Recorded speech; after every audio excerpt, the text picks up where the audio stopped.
एक बार फिर से स्वागत है आपके अपने चैनल ज्ञान गंगे में। प्यारे बच्चे, इस वीडियो में बहुत ही इम्पोर्टेंट एक टॉपिक है संस्कृत, जिस पे हम बात करेंगे। और इस वीडियो में टोटल 14 अंक की बात करेंगे। जी हाँ, बिल्कुल 14 अंक। तो इसलिए आप इस वीडियो को पूरा देखेंगे और ध्यान से देखेंगे। चलिए आगे बढ़ते हैं। प्रश्न संख्या 9 के क और ख। ये जो प्रश्न संख्या 9 के क और ख है, इसमें क्या होता है? तो इसमें एक गद्यांश आएगा और एक श्लोक आएगा, और गद्यांश और श्लोक दोनों मिलाकर के 14 अंक होगा। मतलब दोनों का संदर्भ लिखेंगे तो 2-2 नंबर, तो 4 नंबर, और अनुवाद करेंगे दोनों का तो 5-5 नंबर, मीन्स 10 नंबर, और 10 से 14 नंबर। तो सबसे पहले हम ये देख रहे हैं कि यदि कोई पाठ है और उस पाठ को हम पहचान जा रहे हैं किसी गद्य को देखकर, किसी श्लोक को देखकर, तो हम तुरंत संदर्भ लिख देंगे, और संदर्भ लिख देंगे तो हमें 2 अंक हासिल हो जाएगा। 2 और 2 4 अंक, एक गद्य वाला और एक श्लोक वाला या पद्य वाला, दोनों अंक हमें 2-2 4 अंक हासिल हो जाएगा। तो हमें सबसे पहले ये तरकीब खोजना है कि कैसे पाठ को जान जाएंगे, कैसे पैसेज को पकड़ेंगे। देखिए, आप में जो टोटल है लगभग 6 पाठ दिया गया है। भोजस्य औदार्यम, आत्मज्ञ एवं सर्वज्ञ, जातकता, सुभाषित रत्नानि, मदन मोहन मालवीय, पंचशील सिद्धांत। ठीक। देखिए, भोजस्य मैंने भोज की उदारता, तो इसमें कालिदास और भोज संवाद जो भी है वही है। प्रत्येक गद्य खंड में चौरव शब्द आएगा। प्रत्येक गद्य खंड में क्या आएगा? चौरव शब्द आएगा। तो आप पकड़ लेंगे कि चौरव शब्द आया है तो क्या है? भोजस्य औदार्यम वाला है। दूसरा, आत्मज्ञ एवं सर्वज्ञ, इसमें याज्ञवल्क्य और मैत्रेयी, ये दोनों पति पत्नी का संवाद है। और कोई भी पैसेज यदि आता है तो उसमें इन लोगों का नाम जरूर रहेगा। ठीक। उसके बाद सुभाषित रत्नानि, ये क्या है? ये 2 पंक्तियों की सूक्ति है, 2 लाइन। अब इसमें क्या होगी हम बाद में चर्चा करेंगे, नीचे पहले आ रहा देख लें। देखिए, महामना मालवी, तो इस पाठ में हमें क्या मिलेगा? महामना शब्द मिलेगा, मालवीय शब्द मिलेगा, और शिक्षा शब्द मिलेगा। और पंचशील सिद्धांत, इसमें महात्मा गौतम बुद्ध का नाम, महात्मा बुद्ध का नाम, और बौद्ध ऐसे करके मिलेगा। इस प्रकार हमने सबको देख लिया, जान लिया।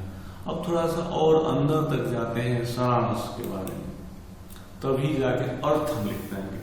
तो आशा करते हैं कि आप ये समझ गए होंगे कि कैसे पहचानेंगे, और जैसे ही पहचानेंगे हमारा संदर्भ हो जाएगा तो 2-2 4 अंक हासिल कर लेंगे।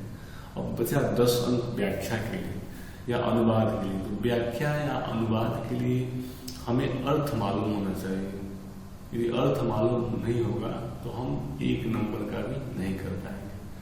थोड़ा सा आपको हर चैप्टर के बारे में थोड़ा सा हम परिचय कराते हैं, और वो उसको आप पढ़ लेंगे। आप सीरीज जो है पढ़ लेंगे, थोड़ा सा कहानी टाइप का याद हो जाएगा, तो आप मिला जुला कर लिख देंगे, ठीक हो जाएगा। तो देखिए, पहला है क्या है? भोजस्य औदार्यम। इसमें 2-3 चीज है। एक में से आएगा कि प्रभात का वर्णन करो, मैंने सुबह, कालिदास से कहा जाता है कि प्रभात का वर्णन करो। और एक जो श्लोक है वो शिव और विष्णु के आधा भाग अंग के जो है इसी के बारे में चर्चा है। और एक अन्य इसमें है, एक महिला अपने बच्चे का कान बंद कर रही है ताकि वो गलत चीज ना सुने। तो इसमें 3 इंपॉर्टेंट है। कौन? एक कालिदास द्वारा प्रभात का वर्णन करने के लिए कहना, दूसरा महिला का अपने बच्चों को कान बंद करना, और तीसरा विष्णु और शिव के आधे शरीर के बारे में कहानी, चाहे जो भी है, 2 लाइन 4 लाइन।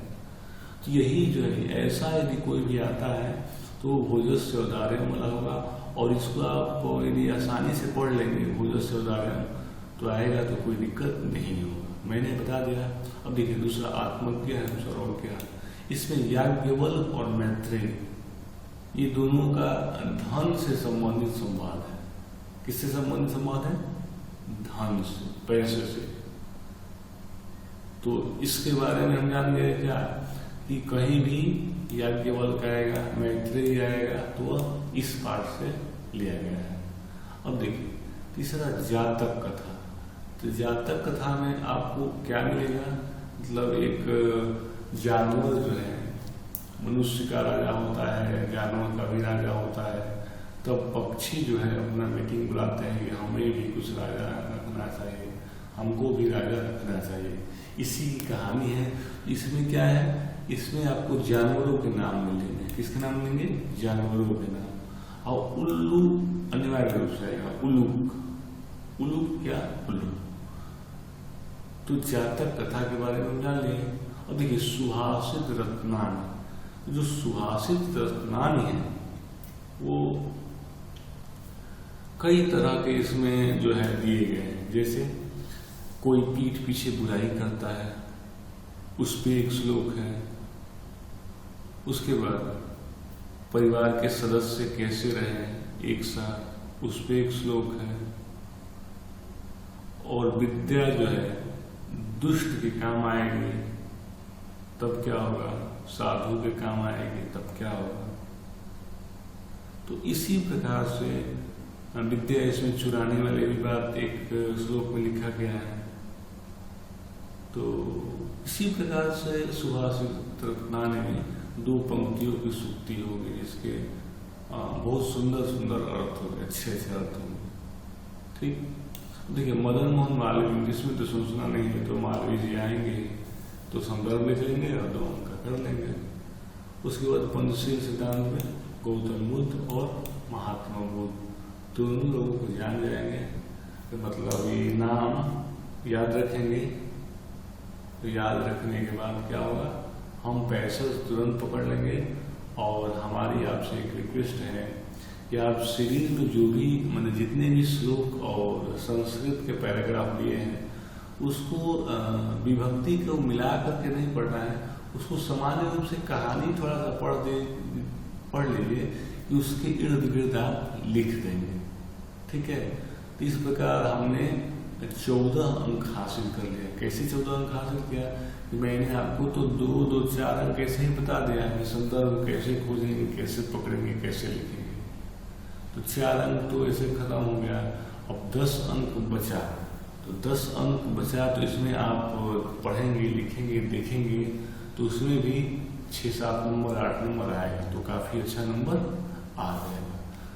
अब देखिए इसमें नीचे हम लोग देखते थे क्या है, तो नीचे वही पैसेज है। लिखा गया कि अगर ध्यान से पाठ्य पुस्तक संस्कृत दिग्दर्शिका के जातक कथा पाठ के उलूक जातम शीर्षक से उद्धृत है। इसी प्रकार हमको लिखना है। यदि कोई भी पैराग्राफ आया तो इसी प्रकार से लिखना है। क्या क्या कि पाठ्य पुस्तक का नाम क्या है? संस्कृत दिग्दर्शिका। जिसको नहीं मालूम है वो जान जाए या तो लिख ले। तो जातक कथा पाठ के उलूक जातम शीर्षक से लिया गया है। उलूक जातम क्या है? ये पाठ का नाम है। और संस्कृत दिग्दर्शिका क्या है? ये किताब का नाम। तो इतना लिख दिया गया। देखिए इतना लिख देने से क्या हुआ, 2 अंक मिल गए। कितना मिल गया? 2 अंक। इसमें डीएम साहब, कलेक्टर साहब कोई नहीं करेगा, बस जितने जैसे ही लिखे है संदर्भ। हाँ, पाठ का नाम सही होना चाहिए। जो उलूक जाता में इसके जगह पर मदन मोहन मालवीय करेंगे तो 0 नंबर हो जाएगा। लेकिन यदि पाठ का नाम सही है, किताब का नाम सही है, तो 2 अंक लाने से कोई नहीं रोक सकता। और उसी प्रकार यहाँ पे अर्थ लिख दिया गया है। जो पैसे पूछा गया है उसी का यहाँ पे अर्थ लिखना है। तो आप लाइन बाय लाइन देख करके उसका अर्थ लिख देंगे संस्कृत का। और नहीं तो आप एक संक्षिप्त विधि में हर पैसेज को पढ़ लेंगे और पढ़ने के बाद परीक्षा में उसी को मिलाते जुलाते अपना लिख देंगे। और आपको 14 में 4 नंबर पहले से फिक्स है। अब 10 बचा तो कम से कम 6-7 नंबर लाएंगे कम से कम, यदि लिख देंगे तो। कम लिखेंगे तो नहीं, पर्याप्त लिख देंगे तो आपको क्या होगा, अंक मिल जाएगा। 4 अंक तो संदर्भ होगा मिल जाएगा, उसमें कोई कटने वाली बात नहीं है। और ये जो 10 अंक है इसमें भी 6 अंक मानिए, 7 अंक मानिए मिल जाएंगे। तो 7 अंक ही मिलते हैं या 6 अंक मिलते हैं। तो 6 अंक और वो 4 10 अंक, तो 15 अंक में 10 अंक मिल गया, तो काफी अच्छा है, काफी बेहतर है। इस प्रकार से हमने 14 अंक के वाले प्रश्न को इस वीडियो में देखा। ये बहुत ही इंपॉर्टेंट वीडियो है, इसको बार बार देखेंगे, ध्यान से देखेंगे और आपको लाभ भी होगा। तो आशा करते हैं कि वीडियो पसंद आया होगा। बहुत बहुत धन्यवाद।